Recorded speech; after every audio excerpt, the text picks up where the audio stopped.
안녕하세요, 스카이엔터입니다. 오늘은 일반고 출신의 자녀를 서울대 의대에 진학시킨 어머니를 모셨습니다.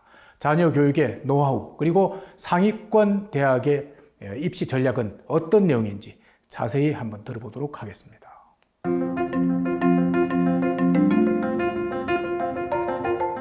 지금 아드님이 서울대 의대에 지금 다니고 계신 거죠? 네, 19학번으로 입학해서요. 지금 본과 1학년 다니고 있습니다. 본과면 굉장히 좀 힘들 것 같아요. 어때요? 네, 예과 때는 관악 캠퍼스에서 공부를 하는데요. 주로 교양을 공부해서 힘들어하지 않았어요. 근데 본과 때는 이제 연건 캠퍼스에 가서 해부 실습도 하고 하면서 매달 시험을 본대요. 그래서 외우는 것도 많고 해서 너무 힘들어하는데요. 그래도 본인이 하고자 하는 공부를 해서 아주 만족하면서 힘들어도 참고 공부하고 있습니다. 일반고 그것도 일반 수시 전형으로 서울대 의대에 간다는 게 아무나 이렇게 못 보내는 거거든요. 어떻게 그렇게 보내시게 되셨어요?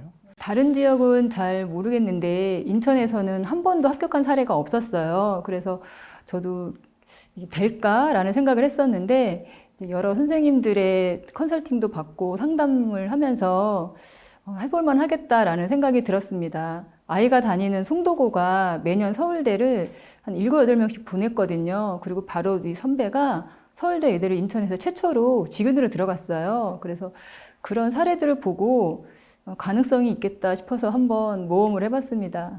일반 전형 같은 경우는 굉장히 또 드문 케이스고 힘든 케이스인데 성적은 어느 정도가 돼야 되나요? 일반 전형은 주로 이제 자사고나 특목고 학생들이 많이 지원하는 전형이에요. 그래서 전국 단위 자사고나 뭐 광역 자사고, 일반고 이렇게 내신 기준이 많이 다르다고 알고 있어요. 그리고 일반고도 지역에 따라서 또 다르고요. 또 같은 지역에서라도 일반고의 수준에 따라서 다르다고 알고 있습니다. 근데 저희 아이는 1점대 극초반이었습니다. 1점대 초반에 굉장히 공부를 잘하는 그런 케이스인데요. 근데 그 일반 전형은 내신도 중요하지만 비교과도 많이 보거든요. 그래서 내신과 비교과가 같이 중요하고요. 또 1단계 선발을 하고 나면 MMI 면접을 봐요. 거기서 또 반이 떨어지기 때문에 내신 하나로만 합격했다라기보다는 내신과 비교과와 그다음에 그 면접 능력 이 세 가지가 다 되어야 합격할 수 있는 것 그러니까 같습니다. 종합적으로 다 잘해야 들어갈 수 네. 있는 그런 케이스네요. 중학교 때 공부를 잘했을 거라 생각이 드는데 그러면 뭐 자사고도 있고 또 영재고도 있고 있단 말이에요. 근데 굳이 이렇게 일반고를 보내신 이유가 있나요? 저희도 중학교 2학년 때까지는 영재고나 과고를 준비했었어요. 그런데 아이가 자기는 이렇게 수학, 과학만 집중적으로 하는 것보다 모든 과목을 골고루 배우고 싶다고 일반고를 가고 싶다고 해서요. 중2 가을에 일반고로 이제 방향을 틀었고요. 저도 자사고 설명회 가봤는데 시설이 너무 좋은 거예요. 그래서 보내고 싶었는데 자사고가 기숙사가 많거든요. 그러면 또 룸메이트를 잘못 만나면 잠도 못 자고 또 다른 애들이 공부하는 걸 보면 스트레스를 많이 받는데요. 또 자사고는 남녀공학이잖아요. 그러면 여학생들한테 수행평가가 밀릴 수도 있고 또 연애할 수도 있잖아요. 네, 맞습니다. 그래서 자사고보다는 좀 일반고 선택했고요. 그리고 송도고는 매년 그 스카이 대학을 20명 정도씩 보냈어요. 네. 그러면 자사고와 거의 비슷한 실적을 내고 있었어요. 그래서 다른 일반고는 제가 고민했을 텐데 송도고는 자사고와 비슷한 입시 실적을 내고 있어서 자사고와 다름없다고 생각이 들었어요. 서울대 의대로 가야 되겠다라고 결정한 것은 이제 언제였고요? 또 그 배경이 뭐가 있나요? 저희 아이는 사실 목표가 없었어요. 고1 때까지 뭐 어디를 갈지 못 정했었는데요. 얘가 학교에 있는 병원 봉사 동아리를 했었거든요. 그 1년을 하면서 고1 겨울에 자기가 의대를 가겠다고 했어요. 대학은 정하지 않고 그냥 막연하게 의대였는데 그 바로 위 선배가 서울대 의대를 붙고 나서 저희 아이한테 야, 너 나 따라와 이런 거예요. 나 따라 서울대 의대 와 이러니까 저희 아이가 그 말을 듣고 나도 형 따라서 서울대 의대 갈 거야 이랬어요. 그래서 고2 겨울에 서울대 의대를 가겠다고 했었죠. 선배를 잘 만난 그런 네, 케이스네요. 그렇죠. 네.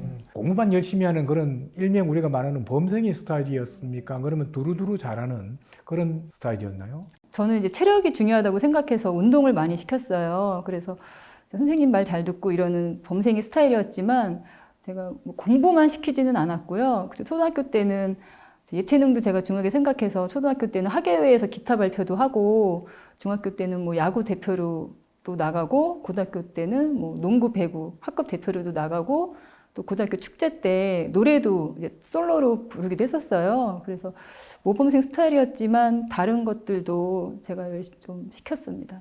네. 그냥 되지는 않았을 거란 말이에요. 어머니가 충분히 또는 본인 스스로가 계획을 해서 결정체가 서울대 의대 이렇게 됐을 텐데 초등학교 때부터는 어떤 계획을 세워서 이렇게 공부를 하게 시켰나요? 사실 저는 초등학교 때 뭐 어디를 보내야 되겠다 목표를 정하고 공부를 시키지는 않았어요. 근데 아이가 아주 어릴 때부터 좀 공부 습관을 잡아주고 싶어서 그런 공부하는 환경을 제가 만들어 주긴 했었어요. 그리고 저희 집에 거실에 테레비와 소파가 없었거든요. 그 대신 전면 책장이 있는데 거기에 책이 가득 있었고요. 그리고 가운데에는 테이블이 있어서 이제 저녁을 먹고 나면 식구들이 이제 거기 앉아서 공부하고 뭐 책 읽고 이랬거든요. 그래서 어렸을 때부터 공부하는 걸 당연하게 생각하도록 좀 그런 환경을 만들었고요. 또 초등학교 때는 그냥 앉아서 공부만 하는 게 중요한 게 아니라 직접 보고 체험하는 게 중요하기 때문에 박물관이나 뭐 과학관, 식물원 이런 체험 활동을 많이 다녔어요. 거의 주말마다 많이 다니면서 초등학교 시절에는 공부를 많이 하다기보다는 기본 상식이 풍부한 아이로 만들기 위해서 제가 그렇게 노력을 했던 것 같아요. 중학교 때는 어떻나요? 중학교 때부터는 본격적으로 공부를 했죠. 본격적으로 얘가 그때는 과고를 가고 싶어 해가지고 이제 영재고 과고 준비를 했었어요. 중학교 2학년 때는 일본고 가겠다고 해서 다른 과목도 국어, 영어 뭐 이런 과목도 같이 공부를 했어요. 그러니까 아드님이 이제 지금 이과잖아요. 네. 문과 이과로 나누면 우리 아들이 이과가 맞구나 또는 이과에 잘 가겠구나라고 판단하고 정해준 거는 몇 학년 때부터인가요? 초등학교 고학년 때 이제 책을 읽는데 문학책 같은 걸 너무 싫어하는 거예요. 그리고 그 주인공의 감정이입도 못하고 소설 같은 걸 읽을 때 이게 왜 읽는지 모르겠다는 거예요. 남의 인생이 재미없다고. 근데 과학책 같은 경우는 너무 재밌어 했어요. 수학과학책은 자기가 모르던 거, 새로운 지식을 알게 돼서 너무 재밌다고. 그래서 그쪽 과학 대회를 많이 나갔었거든요. 초등학교 때. 뭐 탐구 토론 대회나 발명 대회 나가서 입상하고 이랬었어요. 그런 걸 보면서 얘가 이과 쪽이다라고 생각이 들었어요. 또 따님도 있어요. 따님 같은 경우는 예고를 다닌다고 돼 있는데 따님은 어떻게 그렇게 진로를 정하게 됐나요? 제가 초등학교 저학년 때는 아이들이 어떤 분야에 재능이 있는지 몰라서 정말 다양하게 많은 걸 시켰거든요. 예체능을 많이 시키고 했는데 저희 딸은 뭐 피아노든 뭐 태권도든 다 싫다고 하는데 미술학원은 끝까지 6년을 다니더라고요. 그리고 이제 저희가 저녁 먹고 테이블에 앉아 있을 때 저희 딸은 그림을 그렇게 계속 그리더라고요. 혼자서. 그래서 얘는 미술 쪽에 재능이 있다고 생각이 들어서 이제 예고 진학을 했죠. 만족하고 있나요, 따님은? 네, 저희 딸은 너무 만족해요. 제가 중3 때 이제 딸한테 예고 가는 게 어떠냐고 권유해서 얘는 이제 예고 별로 생각이 없었는데 제가 권유해서 이제 가게 됐거든요. 근데 예고에서는 수학이 중요하지가 않아요. 근데 저희 딸을 제가 중1, 2학년 때까지 공부를 좀 시켜보니까 수학이 조금 오빠에 비해서 좀 진도가 느릴 거예요. 그리고 흥미도 별로 없어 하고. 그래서 얘는 수학 쪽으로는 좀 어렵겠다. 근데 예고는 또 수학이 중요하지가 않거든요. 미대는. 뭐 디자인은 중요하지만 안 중요한 학과도 많아서 다른 고등학교보다 학과 과목 양이 적어요. 일반 과목 양이. 그리고 오후에는 자기가 좋아하는 미술 실기를 계속 할 수 있으니까 지금은 너무 만족하며 다니고 있어요. 그 꿈이라는 게 자기가 잘하고 좋아하는 걸 발견하는 것이잖아요. 그래서 만약에 김연아 선수가 스케이트를 한 번도 접해보지 않았다면 스케이트 선수가 될 수가 없었겠죠. 그리고 손흥민 같은 선수도 축구공을 한 번도 만져보지 않았다면 그런 축구 선수가 될 수 없었을 거 아니에요? 근데 그 배경에는 다 부모님이 그런 기회를 제공했다는 공통점이 있어요. 그래서 저도 아이들한테 초등학교 저학년 때는 이 아이의 재능이 과연 무엇일까 이걸 찾아주기 위해서 굉장히 많이 노력을 했고요. 또 엄마들이 우리 아이는 뭘 잘하는지 모르겠어요 라고 말씀을 하시는데 그거는 사실 아이가 잘하고 좋아하는 거를 경험해보지 못했다는 뜻이에요. 그래서 저는 뭐 스포츠든 음악이든 뭐 다양한 미술이든 저희 아들과 딸한테 정말 많은 기회를 제공했었어요. 공부만 강요하지 않고 어떤 게 너의 재능인지 한번 보자. 근데 그 재능은 아이가 끝까지 포기하지 않고 하는 거예요. 저희 딸 같은 경우도 다른 학원은 다 안 다녔지만 미술학원만 다녔거든요.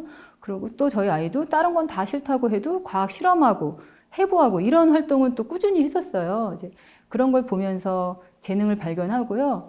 또 이제 제가 어떤 아이 같은 경우는 PC방에서 사는 애가 있었어요. 그래서 제가 그 엄마한테 이렇게 너가 게임을 좋아하니 게임을 직접 만들어 봐라. 이렇게 꼬시라 그랬어요. 그래갖고 저는 사실 저희 아이를 컴퓨터 프로그래머를 미래에는 이런 것이 유망할 것이다 라고 해서 그쪽으로 하려고 올림피아드, 정보 올림피아드 대회 나가고 이랬었거든요. 그런 것처럼 이제 그 아이한테 학원을 소개해주고 했더니 그 아이가 정말로 컴퓨터 쪽에 재능을 보여서 내신은 낮지만 대학도 특기자로 들어가고 지금은 유명한 업체에 스카우트해서 들어갔거든요. 저희 아이와 동갑인데 이런 것처럼 그 아이가 컴퓨터 학원을 안 가봐서 프로그램을 안 짜봤으면 그 아이의 재능을 발견하지 못했을 거잖아요.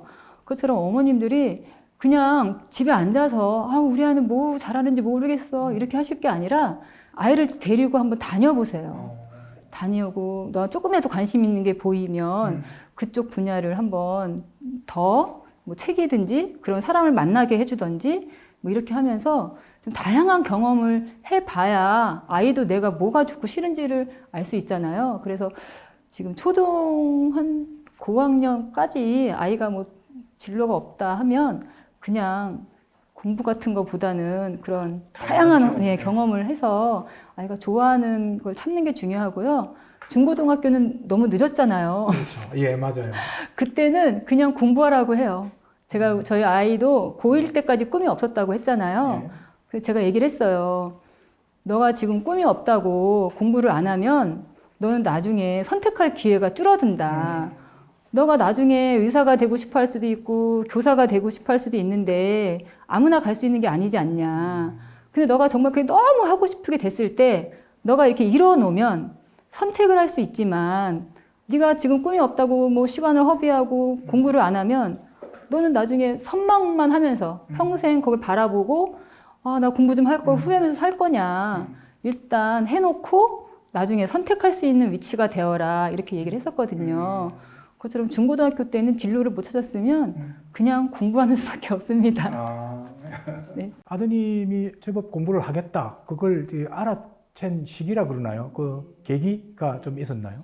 제가 아무래도 초등 교사다 보니까 많은 아이들을 보잖아요. 지금 2학년 담임인데 사실 지금 봐도 뭐 아이들이 물론 나중에 많이 바뀌지만 얘는 공부하겠다 안 하겠다라는 게 대충은 좀 눈에 보이거든요. 근데 일단 그 공부하는 자세를 보면 얘가 공부를 하겠다 안 하겠다를 좀 알 수 있어요.